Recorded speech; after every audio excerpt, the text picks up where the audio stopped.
Segundo tópico, acalmando os ânimos. Pergunta A. Em um mundo cheio de ódio, como e por que devemos ser diferentes? Irmão Natan.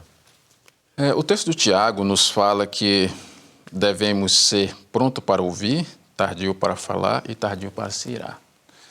É importante nós analisarmos a ordem que Tiago coloca, a nossa ação, Primeiramente ouvir, depois falar, depois se irar, E quando se trata de ouvir, é importante que nós ouçamos para entender aquilo que está sendo falado, Porque muitas vezes nós já ouvimos não para entender, Mas enquanto alguém está falando, nós estamos ouvindo e buscando uma maneira de rebater o que aquela pessoa está falando, Fazendo um julgamento a respeito do que aquela pessoa está falando, E muitas vezes não ouvimos completamente, não entendemos completamente o que está sendo falado. E quando chega a nossa vez de falar, nós falamos algo indevido, Sim. E nos iramos porque não entendemos de fato o que foi falado e isso causa problemas, Então é necessário que venhamos ser calmos, Se nós analisarmos a vida de Cristo, nós percebemos que Cristo foi confrontado, foi xingado e sempre se manteve calmo, Mesmo quando estava ali sendo sentenciado à morte, sendo açoitado, a Bíblia nos fala que ele, como ovelha muda, se comportou, Foi levado perante seus tosqueadores como ovelha muda, Então, todos os momentos, Cristo ele buscava demonstrar mansidão. E assim nós devemos agir, Nós devemos agir como Cristo agiu. Uhum. Muito bom.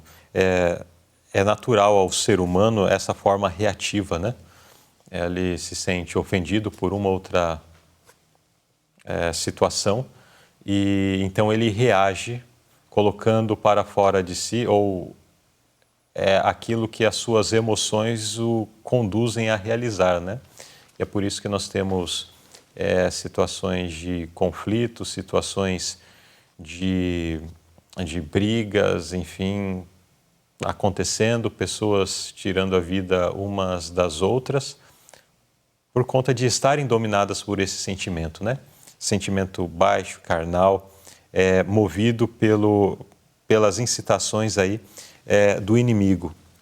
Como povo de Deus, precisamos ser o oposto. Não porque precisamos apenas marcar a diferença, é porque nós somos seguidores de Cristo e Jesus é o oposto dessa situação. Como seguidores de Jesus, nós precisamos, assim como Jesus que estava lá na cruz, sendo martirizado, dizer: Senhor, perdoa-lhes porque não sabem o que estão fazendo. E a nota nos fala aqui, que quando nós permitimos ser dominado, por esse temperamento irado, temperamento de crítica, de reclamação, Satanás está esperando exatamente isso. Uhum. As pessoas ficam empolgadas, começam a falar mais, Satanás está ali a posto, para ajudar as pessoas nessa obra de ira, Sim. Que desagrada a Deus. E muitas vezes palavras mal colocadas são como faísca que se transformam numa grande fogueira e causam um grande problema, um grande incêndio. Sim. Exatamente. Então precisamos, de fato, ter o controle, dos nossos pensamentos. Tem a frase que diz: tomem a firme decisão de controlar os pensamentos, as palavras e os atos. Temos que ter esse controle para que possamos representar a Deus diante desse mundo e ter nosso caráter em retidão, conforme a vontade de nosso Pai Celestial. Vamos à pergunta B? Por que um temperamento explosivo desagrada a Deus e como é possível corrigi-lo?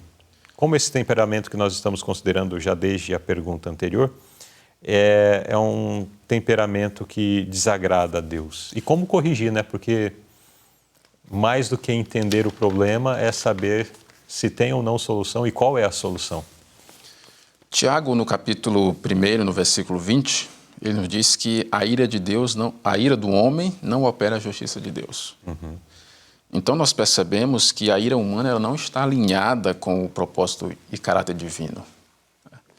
A justiça divina ela busca sempre a retidão, a paciência, o autocontrole. Já a ira humana ela leva ao pecado, ao egoísmo, à destruição. A ira humana é destrutiva.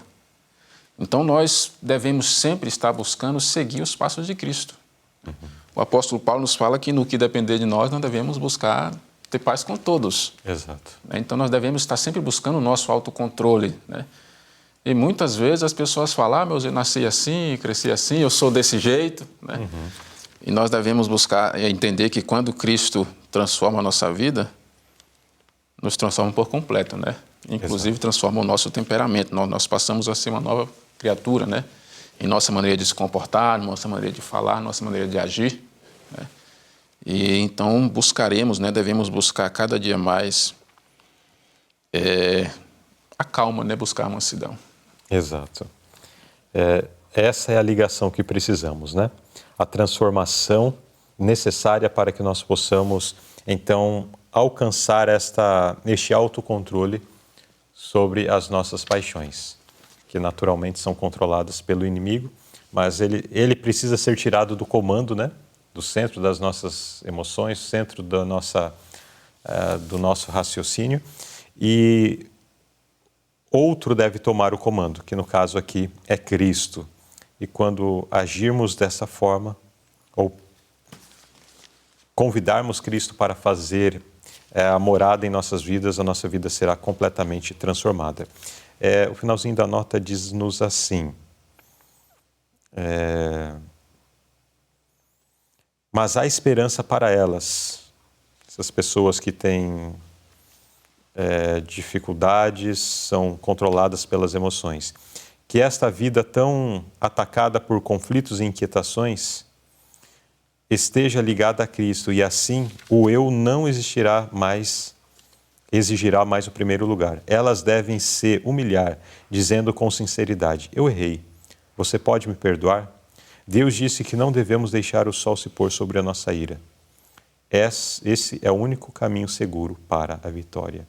Então, mesmo quando daí cometemos algum erro, temos alguma dificuldade, nós precisamos ter a humildade para ir, pedir o perdão, se arrepender verdadeiramente e ajustar as coisas. E aqui menciona, né, que o quanto antes fizer, é melhor.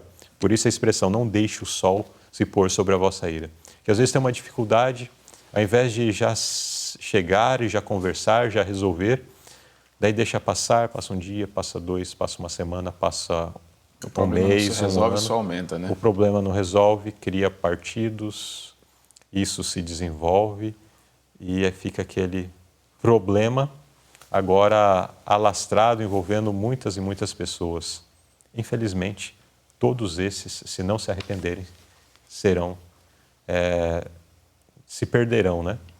E eu entendo que a todos aqueles que acompanham o programa Lição Interativa são pessoas que não querem se perder, querem se salvar. Portanto, esse ensinamento para nós, ele vem buscar a corrigir uma dificuldade que talvez eu tenha, uma dificuldade que talvez você tenha. E vamos, com a graça de Cristo,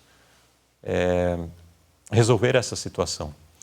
Agir em paz e em amor, né, de uns para com os outros. Isso é algo que exige muita determinação em nossa parte. Né? Porque não é fácil fazer isso. Se controlar não é fácil, né? Se alguém gritar com cada um de nós, é algo natural, nós queremos gritar, falar mais alto, tentar provar nossos pontos de vista, né? Sim. E muitas vezes nós nos mantemos daquilo mesmo sabendo que estamos errados só para não dar o braço a torcer. Então é necessário um esforço da nossa parte, né, para que venhamos a alcançar a mudança, né? Exato. Muito bem, então, acalmando os ânimos. Unicamente Cristo pode acalmar os nossos ânimos que naturalmente são incitados e inspirados ou controlados aí pelo inimigo. Mas vamos permitir que Cristo faça morada em nossos corações e coloque para bem longe o inimigo das nossas almas. Cristo fazendo morada em nós, como disse o irmão Natan, aquele em quem Cristo mora, a transformação acontece. Isso é inequívoco. Se a transformação ainda não aconteceu na minha vida ou na sua vida, é porque Cristo ainda não assumiu o controle. Se Cristo não assumiu o controle, não é culpa de Cristo, não. É culpa minha, é culpa sua. Mas no momento em que Cristo assumir o controle da minha vida e da sua vida, as coisas certamente serão mudadas, serão transformadas.